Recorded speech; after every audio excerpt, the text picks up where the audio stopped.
Febriana STRSOS MBA selaku dosen manajemen risiko, dan terima kasih juga kepada teman-teman semua atas waktu dan kerjasamanya.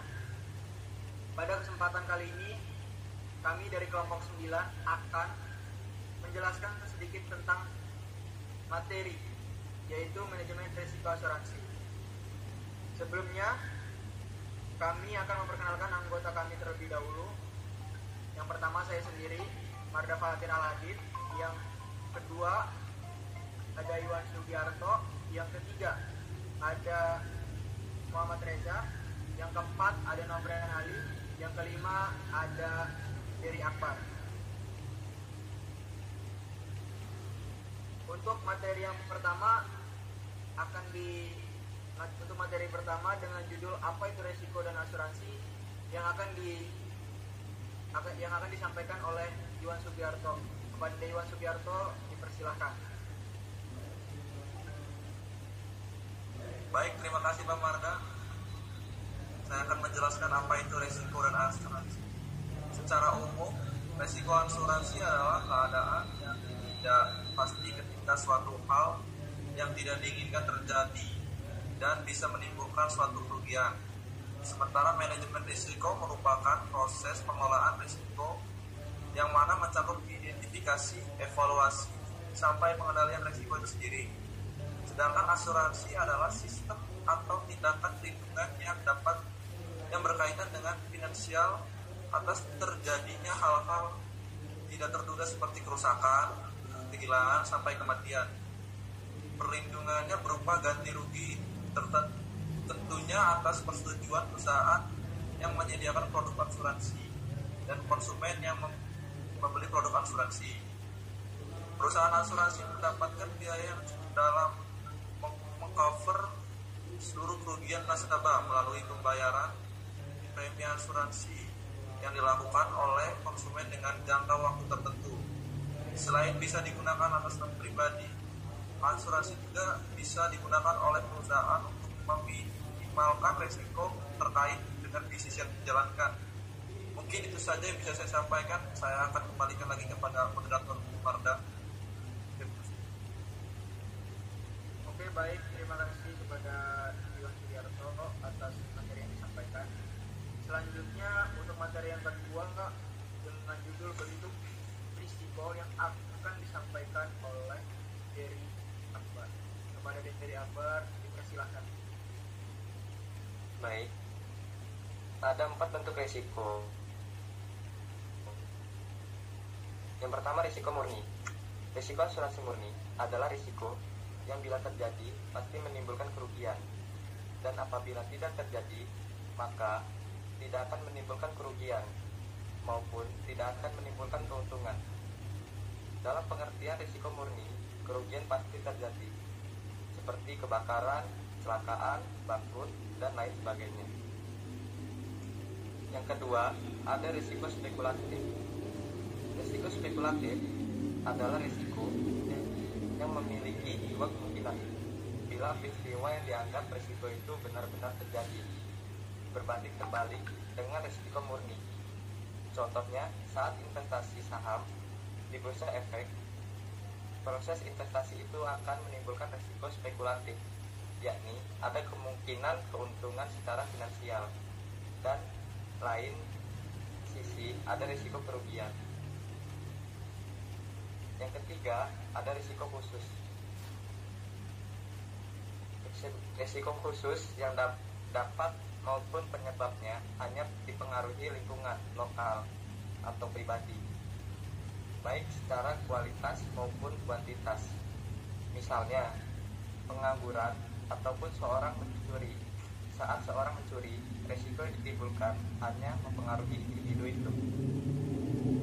Dan yang terakhir, ada risiko fundamental. Kebalikan dari risiko sebelumnya, risiko fundamental bisa menimbulkan dampak yang sangat luas. Terdapat faktor atau pihak tertentu yang menyebabkan risiko ini, kebijakan pemerintah, bencana alam, dan lain sebagainya. Mungkin hanya itu yang saya dapat sampaikan. Saya kembalikan kepada moderator. Oke, Oke, baik, terima kasih atas materi yang disampaikan oleh Diri Akbar. Untuk materi yang ketiga dengan judul produk, tujuan dan tahapan dan pengendalian itu akan disampaikan oleh saudara Novrian. Kepada saudara Novrian dipersilakan. Baik, Pak Marga, saya akan melanjutkan dari diri Akbar. Produk asuransi yang menanggung berbagai jenis risiko. 1. Asuransi kesehatan. Asuransi ini akan memberikan uang penggantian atas biaya perawatan medis di rumah sakit bila jatuh sakit. 2. Asuransi jiwa. Asuransi ini akan menanggung nilai ekonomi hidup seseorang. 3. Asuransi mobil.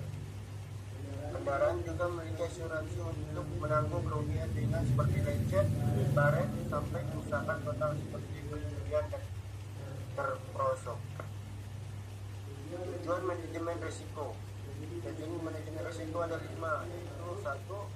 Menghindari kerugian sebelum terjadi risiko. 2. Menghindari kerugian setelah terjadi risiko. 3. Mengurangi pengeluaran.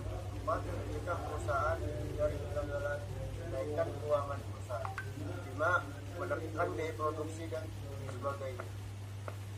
Dan tahapan-tahapan dalam manajemen risiko. 1. Identifikasi risiko. 2. Analisa dan evaluasi risiko ditinjau dari severity atau nilai risiko dan frekuensinya. 3. Pengendalian risiko, di mana dalam pengendalian risiko ini terbagi menjadi 2, diantaranya adalah 1. Pengendalian risiko pengendalian fisik atau beresiko menghilangkan atau diminimalisir. Menghilangkan risiko berarti menghapuskan semua kemungkinan terjadinya kerugian. 2. Pengambilan finansial atau risiko ditahan, risiko ditransfer.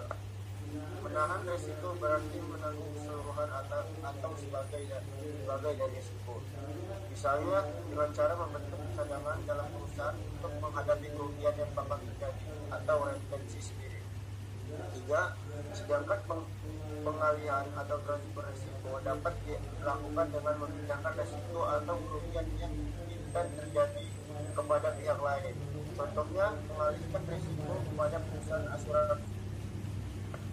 Kerugian atas aset. Penyebab kerugian itu adalah ketidakpastian ekonomi, yaitu kejadian-kejadian yang timbul sebagai akibat kondisi dan perilaku ekonomi. 2. Ketidakpastian alam, yaitu disebabkan oleh alam, badai, banjir, gempa bumi. 3. Ketidakpastian manusia, yaitu disebabkan oleh perilaku manusia. Contohnya perang, pencurian, dan kegelapan. Terima kasih, saya kembalikan oleh moderator. Oke, baik, terima kasih kepada Novrian Ali atas materi yang disampaikan. Untuk materi yang terakhir dengan judul audit resiko itu akan disampaikan oleh Muhammad Reza. Kepada Muhammad Reza dipersilakan. Baik, terima kasih kepada moderator. Di sini saya akan melanjutkan dari Novrian. Berikutnya adalah wujud dari resiko. Yang pertama berupa kerugian atas harta, kekayaan atau penghasilan. Sebagai contoh diakibatkan oleh kebakaran. Yang selanjutnya adalah berupa penderitaan seseorang. Contohnya sakit atau cacat karena kecelakaan. Kemudian ada berupa tanggung jawab hukum. Contohnya risiko dari perbuatan yang merugikan orang lain. Dan yang selanjutnya adalah kerugian karena perubahan keadaan pasar. Contohnya adalah terjadinya perubahan selera konsumen.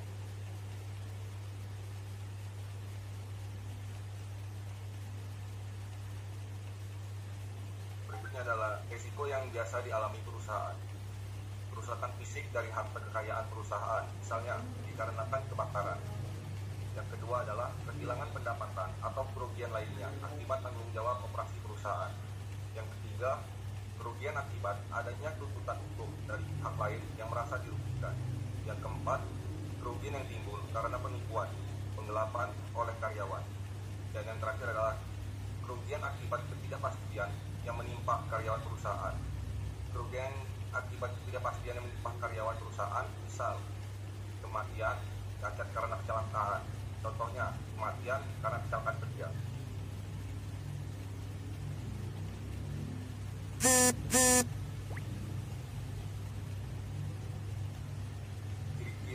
resiko yang dapat diasuransikan. Yang pertama dapat dinilai dengan uang, berupa dan dalam jumlah yang memadai, harus bersifat murni, kerugian terjadi dengan kebetulan dan tidak direncanakan, tidak bertentangan dengan kepentingan umum, premi asuransi yang dikenakan cukup wajar, dan pihak yang mengasuransikan harus memiliki insurable interest.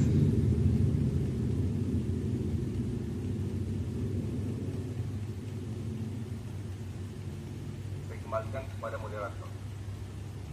Oke, baik, terima kasih pada Saudara Muhammad Reza atas penyampaian materi yang terakhir. Untuk itu, sekian dari kelompok kami atas materi yang telah kami sampaikan. Untuk lebih kurangnya kami mohon maaf, dan kepada Allah kami mohon ampun. Kami akhiri, assalamualaikum warahmatullahi wabarakatuh. Waalaikumsalam warahmatullahi wabarakatuh. Wabarakatuh. Sebelum